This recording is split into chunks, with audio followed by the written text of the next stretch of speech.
I'll go ahead and call the special meeting of the Board of Adjustment for June 21st, 2023. Go ahead and call the meeting to order. If staff could call the roll. Yes, Mr. Chairman. Ana Galo, Present. Richard Norton, Present. Jorge Dominguez. Present. Louis LeVaud, Here. Joey Tellez. Present. Matias Zano, David Montes. Here. Keith Franklin. Here. For the record, Mr. Chairman, you do have quorum. If we could stand for the Pledge of Allegiance. I pledge allegiance to the flag of the United States of America and to the republic for which it stands, one nation, under God, indivisible, with liberty and justice for all. Since we didn't have the last meeting, I'll go ahead and consider the approval of the last meeting minutes, which are in the packet that we had last time. That was in the email, put it on here. What was the item? The same one. I don't know, this was. Should we stand up and applaud? I think that's showed up. Let's go ahead and note Mr. Leano showing up. We now have board members. Make a motion to approve the minutes. I have a motion to approve the minutes. Second. Of the last meeting. I have a second. All in favor? Aye. Motion passes. Okay, I'll go ahead and call the item for today's hearing. That's a request submitted by Ricardo H. Lopez to authorize an exception to the literal interpretation of Land Development Code Section 24.77.1 dimensional standards by granting a variance to the B3 zoning district lot width and setback requirements on approximately 0.05 acres, being 2,082 square feet, being all of Share A in the east one half of Lot 1, Block 233, Western Division, City of Laredo, located at 1306 San Bernardo, by reducing the required minimum lot width from 46 to 35 feet, and by reducing all setback requirements to 0 feet in order to plat the property. Okay, I'll go ahead and hear from staff on that. Yes, Mr. Chairman. So if you recall, we had a case that came before us on Scott Street, the corner of Scott and San Bernardo. There was a Video divorce store. decree. Video store. The video store? Yeah, exactly. So this is actually the second half of the building. So it's the same issue, divorce decree is in effect. Where he's going through the long process of having to plat it. So it's almost a mirror image of the last case. And so we're bringing it here so that we could start the process. Anybody have any questions for staff? And just to be clear, we approved the variance last time Yes, on the sir. other lot. Yes, sir. Yeah. In these instances, Mr. Navarro, I mean, there's no way these people put these properties back together ever? I mean, That was suggested, maybe one buy the other one out, but in this case, they're not doing that. and that's the property fronting on San Bernardo, correct? Yes, his address is that door facing San Bernardo. I think we have it. I have a presentation. Okay. If you'd like, Roxy here can go ahead and do the presentation. Thank you, Mr. Chairman. For the record, the overview applicant is Ricardo Lopez, is the owner. The property description is approximately 0.05 acres, 2,082 square feet, being all of Share A of the east half of Lot 1, Block 233, Western Division, located at 1306 San Bernardo in Council District 8. The request is a variance from the dimensional standards as required by the Laredo Land Development Code, Section 24.77.1, entitled Dimensional Standards, by reducing the required minimum lot width from 46 feet to 35 feet, and by reducing all setback requirements to 0 feet in order to plat the property.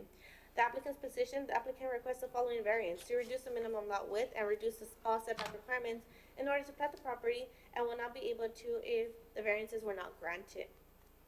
This is the aerial view This is a zoning map.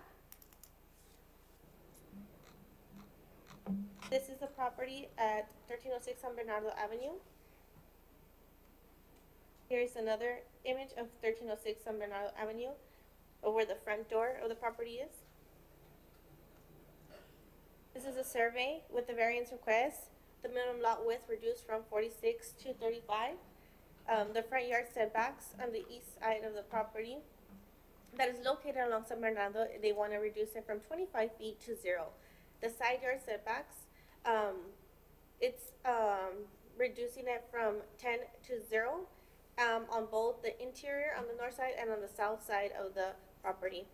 The rear setbacks is the west side of the property that will be reduced from 10 to 0.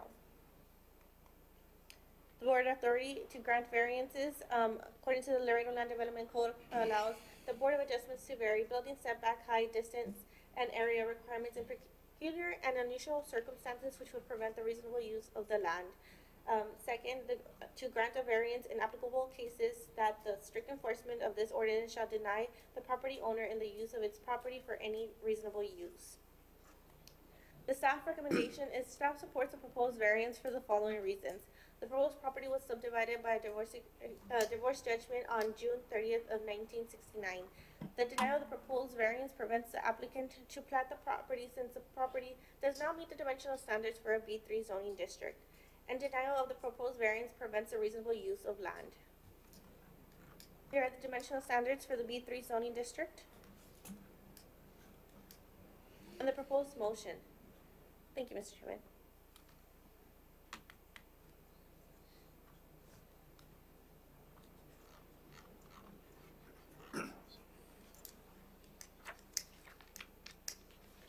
Anybody have any questions for staff?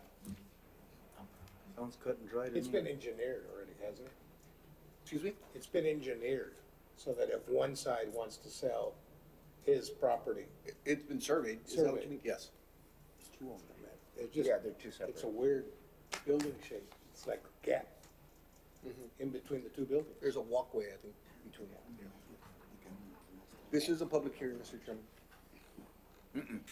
Okay, well, I'll go ahead then, and entertain a motion to open the public hearing. Move. Second. All in favor? Aye. Aye. Mr. Lopez? Yes, Okay.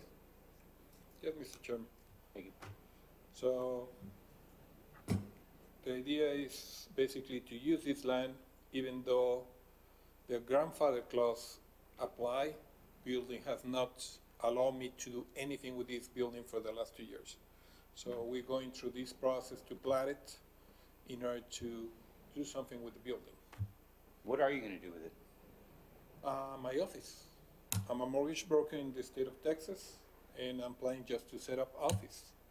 I've been trying to do it for the last 2 years, but unfortunately it needs repairs.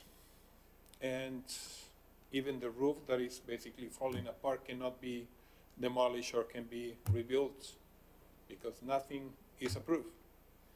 I had some emergency repairs on the doors, and I got slapped with a court hearing because I was fixing it Without a permit? without a permit, but it says on your ordinance that if people are getting into a property, you can fix the property and then you can ask permission. And he signed it, this memo is signed by Mr. Pinzon himself. And I submitted the permit, and this happened like almost 3 weeks ago. So far, I had not received the permits for the repairs of the doors. That you already repaired. Because people were getting into the property. No, trashing, I agree with you. I don't disagree. and try to make the property functional and beautiful, and they don't want me. And basically, I don't see why a city cannot allow their citizens basically to repair their properties or to do something with them, but force them to pay the taxes for it. I think they want you to do it, they just want you to follow the rules the way they're set. But that's why Well, we're here, right? I think, I wanna make a motion to accept the recommendation of the staff I'll as, second it. as presented. I have a question. Well, let's, What did we let's approve finish last let's time? finish the public hearing. Oh, you gotta close the And public then, hearing. yeah, we'll I'm get to sorry, that. Mr. But I just Montes. wanted, Mr. Montes, you have a question? Yes, one question. What did we approve last time? Yeah, what, we approved it. Last time. Who the left and The other half. the other half, yeah. Yeah, This is the other half. the other owner of the other house, the other Remember the owner, guy was gonna do the cabinet cabinets? showroom. The cabinet guy? this side. And he's, What about parking on this property? Where's the parking? There is no parking, That's and the what it problem with was, the right? parking is that what you remember? is that So I have the we want to bus combine them. stop in front of the Yeah. building. This is a different. So I different cannot building. basically Different, have an different entrance building, into different- the building different and park business. inside the Right. property. So we ended up basically This is a different guy? getting an agreement with the church at the corner, That's what I thought. okay, it was- to that use was the their same guy. parking. And we have this notarized if you want to see it. Anybody have any more questions for Mr. Lopez? No. No more questions. Well, then I'll go ahead and entertain a motion to close the public hearing. I have a motion to close the public hearing. I'll second. Second, all in favor? Aye. Mr. Dejano, I think had already made a motion to go ahead and approve the recommendation of staff to allow the, variance on, what is it, lot one, block 233, Shared A, east half of lot one. And I have a second, Mr. I did. Ms. Galo, I think seconded. All in favor? Aye. Motion passes. Let's see what's else on the agenda. We have a discussion with possible action on committee attendance, and I saw a committee attendance report. Do we want to discuss that, Mr. Navarro? This is just for your information. We're doing this for all the committees, so they can see their attendance record. The last meeting, obviously, we didn't have a meeting because we didn't have quorum. But please know that if you miss 3 consecutive meetings unexcused, that you can be taken off. Mr. Navarro, I was asking you about Mr. Ramirez, I think is, we were getting a new member, David Slaughter. David Slaughter. So that's being proposed by Councilwoman Daisy. She'll be putting him on the next city council agenda. I think that'd be an excellent pick. And I was asking earlier, what constitutes an excused absence and an unexcused absence? Flip of a coin. I don't know the answer to that question. Well, yeah, I wanted to ask the same thing because I did talk to Mr. Joe Valdez. My first absence, I was at a ribbon cutting. It was a city event and it was being held at the same time. So I would expect that one to at least be excused. So typically it happens here with you all as let's say you don't show up, so then the rest of the committee would, make a motion to excuse the absence of a certain committee member. And it'd be held, you all would have the ability to excuse it or not excuse it. Well, maybe I contacted the wrong person, but I contacted the city secretary. You can let us time. know, you can let us know whether it be an email or just call us, and we'll let the chairman know, or you can call the chairman Okay. himself, and that way he can bring it up. Okay. Well, we have no chairman. January. Well, Have an acting hopefully, by next meeting, we'll have that seat filled, and then we can go through the, I know you're itching for the. No, absolutely not. Well, with that, I guess I'll entertain a motion to adjourn. I move that we adjourn. And mine wasn't excused? I have a motion to adjourn. Second. All in favor? Aye. Motion carries. All right, let's go, Keith. All right. Meeting adjourned.